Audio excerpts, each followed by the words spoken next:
police there, escorted ICE to the university apartment, and has arrested a student from Korea. That's not acceptable. This is an era of renewed hope.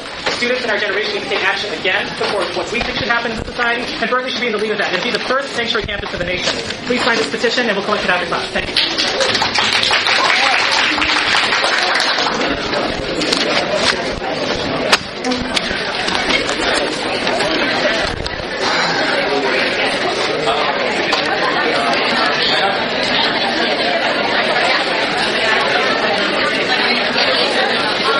Okay. Now, I hope you had a good time last night. Did you figure it all out? Did you figure it all out? Shush, shush, shush. Shh. Did you work it all out? No? Right. By the way, question number one. We would love it if we would really insist that it be a dialogue, right? You know, you write it out as a real debate. Take it seriously. Script. You've seen enough debates, now you're going to have a real debate. Organised by yourselves. Between two great intellects. Right. Smith and Marx. Yes, okay. Right. Any questions about the midterm? Okay, very good. Very good. All right, what else do I have to say? Yes, I know that some of you are going to get bored having no reading over the weekend. Right, Christy? So, I've given you some pages to read, 556 to 573. That's Engels. He's making reflections on what's happening at the turn of the century, about writing 1895 and social democracy. It will provide the foundations of what I have to say on Tuesday. And I hope to see you all here on Tuesday. I know you'll be exhausted, but you will be entertained, as ever. Yes. Right. Okay. But anyway, this is not compulsory. That is only for those who are feeling a bit bored on the beach. Right. So what we're going to do today is the finale, the finish. And we're going to finish with Marx's own summary, his own account of what he thought his theory was about. And it's a beautifully succinct summary, pages 4-5 in the reader. It's from the preface to the contribution to the critique of political economy. Haha, yes. Right, but before then we're going to summarize. Okie dokie. Okay.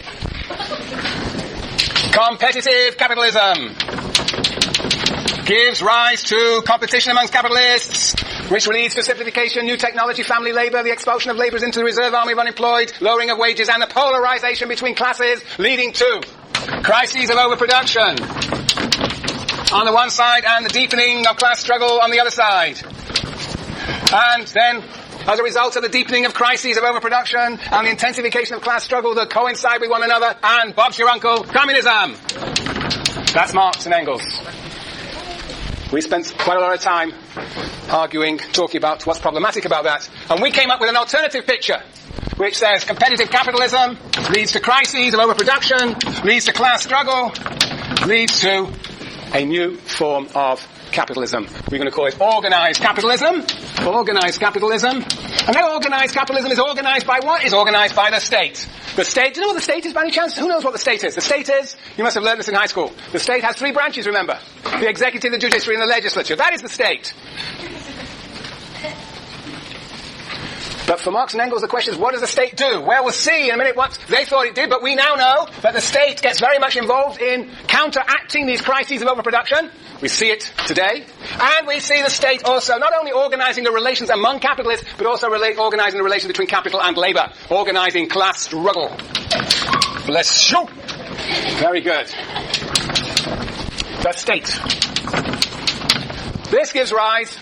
See, what Marx and Engels thought, that the end of competitive capitalism will be the end of all capitalism, and in would come communism. They did not anticipate that the very phenomenon that they saw emerging, namely the development of joint stock companies, of trusts, of state ownership of the means of production, they did not see this as a new form of capitalism, but the last legs of competitive capitalism, which would, in fact, the last legs of all capitalism that would then give rise to communism. They saw the emerging concentration of capital as laying the foundations for a new planned society called communism. And they assumed that the class struggle would intensify and the working class would seize power. But they were largely wrong, not completely wrong. They were amazingly right in the sense that they understood that competitive capitalism couldn't last. But they didn't understand that organised capitalism would come in its place. So, given that, there were 3 criticisms we made last time. 3 fundamental criticisms of the theory of Marx and Engels. The first is their theory of transition. And that is, they have no theory of transition. Bob's your uncle theory of transition is a no theory of transition. This is not immaculate conception. They have really no understanding of how actually communism will even be organized if the working class seizes power. So, no theory of transition. Second, their theory of class struggle. Class in itself, remember, this is in the Communist Manifesto, to class for itself. These are the objective conditions, class in itself, degradation, despotism, homogenization, and polarization. Those objective conditions that the working class face is supposed to lead to a class for itself, class in itself to a class for itself, in which a class fights, organizes itself collectively and fights for its interests. First in scattered struggles, then through trade unions, then through a political party. And the assumption is that class struggle leads to more class struggle, leads to more class struggle. And sometimes it does. But in fact, it's looking back historically, we see that actually class struggle led to what? Concessions. And what that meant is that when workers were able to fight, and when they got the Factory Acts and reduced the length of the working day, when they fight for increased wages, when they fight for welfare, when they fight for unemployment compensation, they realize what? That they can make gains within the framework of capitalism. And therefore do not need to do what? Go beyond capitalism. They're revolutionary, further, in a sense, domesticated, contained, and their class struggle is organized within the framework of capitalism. They are not, and therefore, a revolutionary class. So, the second point. The first point, there's no theory of transition. The second point is that their theory of class struggle is wrong. But in one way, why is it wrong? It's wrong because, of course, it's wrong because the working class is able to assure itself gains, and who enforces those gains on behalf of the working class? None other than what we call the state. Whether it's through Factory Acts, whether it's through minimum wage legislation, whether it's through welfare, whether it be through recognition of trade unions, the state is at the core of the enforcement of those interests of the working class against capitalists. Now, Marx and Engels do have sentences here and there, all over the place, about the state. And they are brilliant sentences. But they didn't see how brilliant they were. They didn't see. Let me give you page 475. 475 is the most magnificent sentence about the state. 475. 475. Bridget, read it out for us. Very good question. Does anybody know? Anybody seen the great passage on the state on 475? Anybody help Bridget? Where it is? I've forgotten my book. I got you away, didn't it? Aha! Okay, there's Jane. The third paragraph about political advancement of the bourgeoisie class. Yeah, it's in the third paragraph. Yeah, brilliant, Christy. Where? It's 2 lines up. 2 lines up from the bottom of the third paragraph. You there, Bridget? Yes. Okay. The executive of the modern state. I don't need a book. I know this book off by heart. Ha ha ha ha. You will when you've been teaching this for 30 years. Yes. Yes, Bridget. The executive of the modern state. The executive of the modern state. The center, the core of the modern state is nothing. A committee for managing the common affairs of the whole bourgeoisie. You know, there are all sorts of sociologists who are so sloppy, who say that the state is the committee, very good, thank you very much, for managing, what do they say? They say, I can't even remember now, it's so messed up. It's a committee of the bourgeoisie, they say. An executive committee of the bourgeoisie. But no, Marx and Engels are saying it is not an executive committee of the bourgeoisie. It is not an instrument of the bourgeoisie. What is the state? It is an executive committee for managing the common affairs of the whole bourgeoisie. And what are the common affairs of the whole bourgeoisie? Katie. Taking care of their workers. Taking care of their workers, yes. Yes, Jason? Looking after the long-term interests of the entire capitalist class, which are what? Juliana? Sustain capitalism. Thank you. Yes, which involves looking after the workers and after the long-term interests of the capitalist class. It is a matter of the state maintains capitalism as a system. The state doesn't care if a particular capitalist goes broke. It wants to keep the capitalist system going. It's interesting. Lehman Brothers, don't matter. Then go broke. But AIG, that would bring the whole system down. So make quite sure that does not go broke. The state makes judgments about what is necessary to keep the system going, and it will act against individual capitalists in order to do so. And that is the beautiful passage. But Marx didn't understand what he was saying. He was so brilliant. You know, he just didn't quite grasp the significance of what he was saying, namely that if the state has this capacity to actually ensure capitalism continues against the development of the crisis of production, then a new form of capitalism can emerge, one called organized capitalism.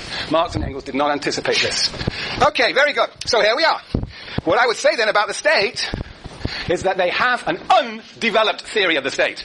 Undeveloped. So there we have the summary. First, no theory of transition. Second, a false theory of class struggle. Their theory of class struggle says that the working class is going to be the grave digger of capitalism. It turns out that the working class is the savior of capitalism. Through its struggles, generates concessions via the state, and in that way counteracts the crises of overproduction. So, the theory of class struggle is wrong. And finally, third, the undeveloped theory of the state. They have these sentences and sometimes paragraphs about the state, but they don't really ever develop a theory of the state. Those are the three problematic features, in my view, of the theory of Marx and Engels with respect to capitalism and the transition to communism. Now, okay, suppose this is our story. Organized capitalism. What has happened since the 1970s is some people got it into their heads to go back in history, or to go forward as backwards, to a new form of competitive capitalism. This began in the 1970s, consolidated in the Reagan era in this country. What is this new competitive capitalism? It's a new phase of what? They call it neoliberalism. And what does it entail? What sort of things? Quickly.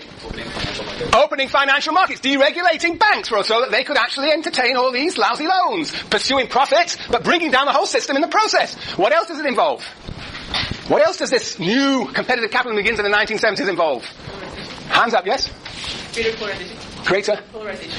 Yeah, that's one of the consequences. But what about the policies? What sort of things? What polarization? What form does that polarization take? Yes? They recoil the welfare state. Yes, the welfare state is retracted. The level of welfare becomes less, and we get not welfare, we get workfare. So there is a reduction of the benefits, the social benefits people do get when they're out of work. Yes, what else, Jason? I have a question. How is this considerably different from how it was before the Great Depression? Yes, well, in a sense, one's going back. That is precisely the point. One is going back to an era before organized capitalism that was itself competitive capitalism. Indeed, that is the case. And what was distinctive of that era, for example, was there were very few trade unions. So this was again a period in which there was an offensive against trade unions. Today, 7% of the private sector is unionized. At the beginning of the 1970s, it was about 25 to 30%. So, unions have fallen. So, and if you look globally, what has happened? Opening up of markets, free trade, NAFTA. And if you go to other countries, there's things called structural adjustment, which is the International Monetary Fund attempt to impose markets on poor countries, saying they will only get loans if they satisfy certain conditions. Those conditions are the expansion of the market, the diminution of the public sector, privatizations of industries. And in post-Soviet countries, it was all about what? Yes, I heard it. Shock therapy. Bring the market in quick. We've got to destroy the old system, privatize overnight. And they did. Disaster followed. So, the whole series of policy changes under this new form of competitive capitalism undid this organized capitalism. And now the chickens are coming home to roost. Now the chickens are coming home to roost. This competitive capitalism is showing itself to be unsustainable. And so what is beginning to happen? Sorry? It's moving back to the organized. Yes, it's going to slowly but surely be moving back to the organized capitalism. That's my prediction. That there will be increasingly a recession, perhaps a depression, but this will lead to increased state intervention, increased regulation of the economy. And so what seemed impossible, and what governments have said will never ever happen again, will indeed happen again precisely because states want to maintain capitalism. And the only way is to go back to organized capitalism, or to go where? Very good. Now, it's unlikely what will go forward to communism precisely because what's missing? The revolutionary class. We don't have that. So we might go back to forward to communism. We also might go to barbarism. Ha ha. Yes, you're laughing, but it won't be a laughing matter, believe me. Yes, anyway. All right. That's my sort of summary statement of a commentary and reflection on the writings of Marx and Engels' theory of capitalism. They missed the idea of an organized capitalism, and ironically enough, once that was established after the Second World War, you might say in this country and other countries too, in the 1970s there was an attempt to go back to the competitive capitalism, and now we are experiencing the consequences of that move. Fine, terrific. It is 4 o'clock. I've got 1 hour to go through Marx's 7 theses. I believe there are 7 theses on pages 4 to 5. Now, before I do that, are there any questions? Yes, Jessica. Competitive capitalism will either go to communism, barbarism, or organized. Yes. So 3 options. I think there are 3 options. Yes. Yes. Yes, that's right. Yes. Yes. Yes, but I think, as I say, I think this is a bit unlikely. And I don't know what that's going to look like now. Fascism, as it was in the 1930s, yeah.